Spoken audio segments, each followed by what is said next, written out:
Assalamualaikum warahmatullahi wabarakatuh. Perkenalkan, nama saya Mesia Azalia Zafif dari kelas 10F nomor absen 23, dan saya akan mempresentasikan tentang Kerajaan Tarumanegara. Latar belakang berdirinya Kerajaan Tarumanegara. Kerajaan Tarumanegara adalah salah satu kerajaan Hindu tertua di Indonesia yang berdiri sekitar abad ke-4 hingga abad ke-7 Masehi di wilayah yang kini dikenal sebagai Jawa Barat. Nama Tarumanegara berasal dari dua kata, yaitu Tarum atau Nila yang merupakan nama sungai yang membelah Jawa Barat, dan negara yang memiliki arti kerajaan.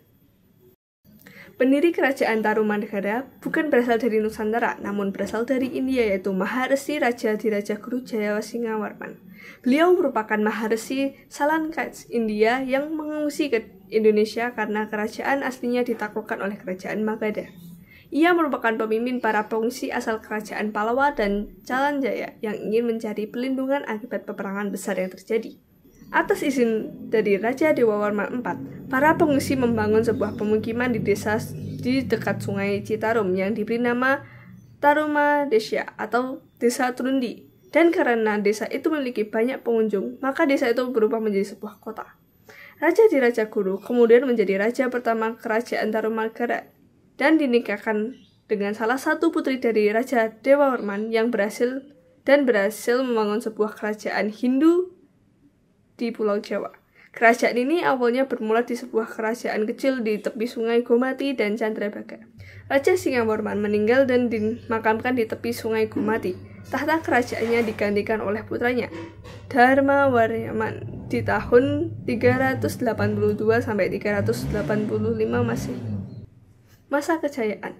Kerajaan Tarumanegara mencapai puncak kejayaannya pada masa pemerintahan Raja Purnawarman pada tahun 395 sampai 434 Masehi. Di bawah kepemimpinannya, kerajaan ini berhasil memperoleh wilayah kekuasaannya dengan menaklukkan 48 kerajaan kecil, sehingga wilayahnya membentang dari Teluk Lada di Pandeglang hingga Purbalingga di Jawa Tengah. Purnawarman juga dikenal sebagai raja yang bijaksana dan berani. Ia memindahkan ibu kota kerajaan ke Sundapura pada tahun 397 Masehi yang menjadi awal mula penggunaan nama Sunda.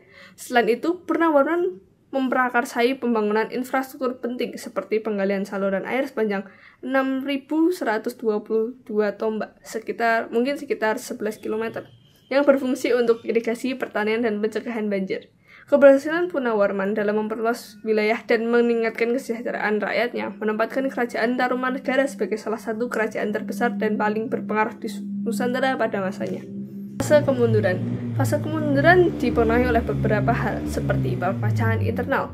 Setelah wasnya Raja Linggawarman pada tahun 669 Masehi, tahta diwariskan kepada menantunya, Tarusbawa.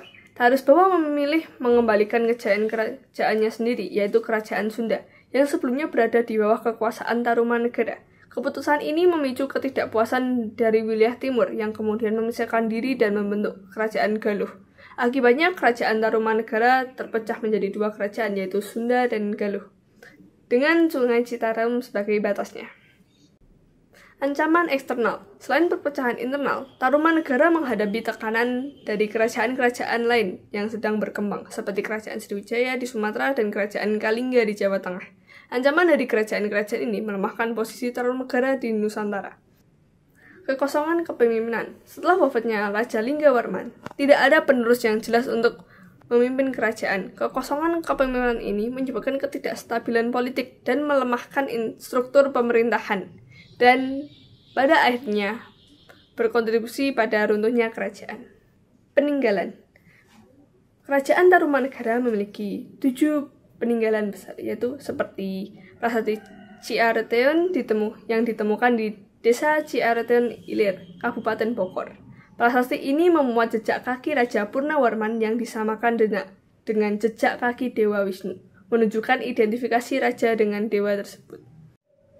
Prasasti Tugu berada di Kelurahan Tugu, Jakarta Utara. Prasasti ini menceritakan penggalian Sungai Candrabaga dan Sungai Gomati sepanjang kurang lebih 11 km pada masa pemerintahan Raja Purnawarman untuk mencegah banjir dan mengairi sawah. Prasasti Kebun Kopi ditemukan di Desa Ciareteun Ilir, Kabupaten Bogor.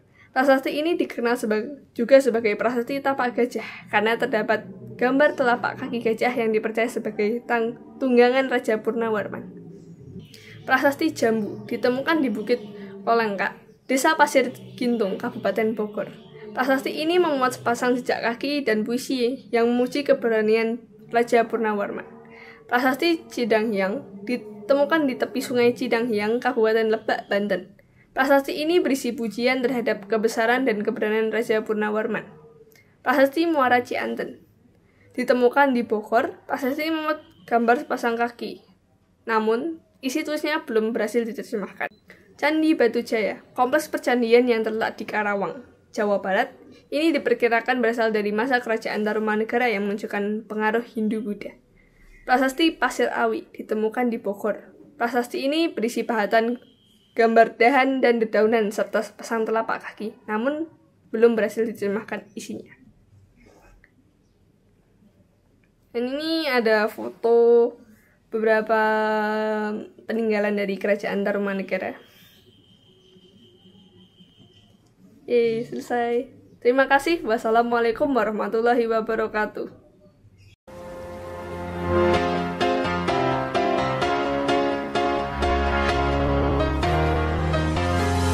Well, there's a will, there's a way, kind of beautiful.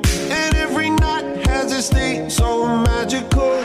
And if there's love in this life, there's no obstacle that can't be defeated. For every tyrant to tear for the vulnerable. In every loss, so the bones of a miracle. For every dreamer, a dream we're unstoppable. With something to believe in. Monday left me broken. Tuesday I was through with hoping. Wednesday my empty arms were open. Thursday waiting for love, waiting for love. Thank the stars it's Friday. I'm burning like a fire gone wild on Saturday. Guess I won't be coming to church on Sunday. I'll be waiting for love, waiting for love to come around.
It